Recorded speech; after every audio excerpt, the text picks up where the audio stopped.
In many people I've talked to in exploring remote work, the first questions are always, it's kind of a reflection of the current anxieties and beliefs of how we see work, right? We see work as like a duty, something that's more about hard work, an idea of like putting in long hours rather than creativity, generosity, connection.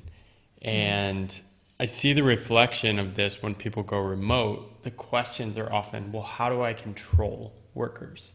How do Mm-hmm. I make sure they're productive? I actually got a question in my email today about this, and I'm going to have a discussion with somebody next week.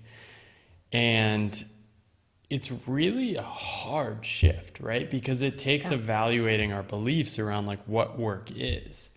How have you seen some of your clients navigate that?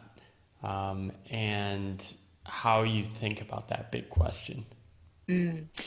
Yeah. So on a very, small scale, we do talk about reporting structures and new supervisory methods and modalities. And so, that's at the micro level that we help them through that change management process. But in response to the bigger picture, remote work is one branch of the future of work. And I feel like the centralized theme of all of the branches of the future of work are human empowerment, that we are really creating space for the human element to take priority, that we can be all of the things that humans are that machines aren't and that processes aren't, right? Like we can think creatively, we can make decisions, like all of these things, and have the empowerment and the permission to do that.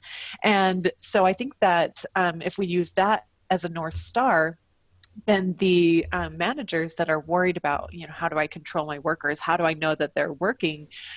We see remote work as this shift from, well, I need to supervise them and watch them in the office, to this human empowerment that, what? Human beings, maybe they don't need to be controlled and supervised by somebody else. They are capable of doing that themselves if given the proper space and structure to do so. And so, yeah, I think that that's the big picture, and it is a big shift. I mean, there's no question about that. Those feelings of fear and hesitation are completely valid. But yeah, we can encourage them along and say, no, this isn't about losing control. It's about just shifting it back into the hands of the worker directly and giving them more autonomy, more independence, and more empowerment. Yeah, I often see that the role of the manager shifts, and this can Mm-hmm. be a really challenging shift for the manager. You're shifting from kind of like doling out work and coordinating work to actually empowering people. Mm-hmm. And that takes two things. One is that the manager needs to figure out the tools, the processes, needs to learn from people like you. But there's also a jump up in responsibility.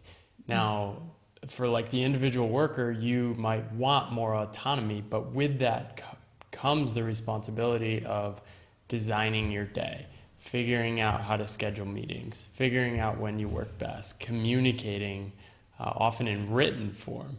And these things are really hard. And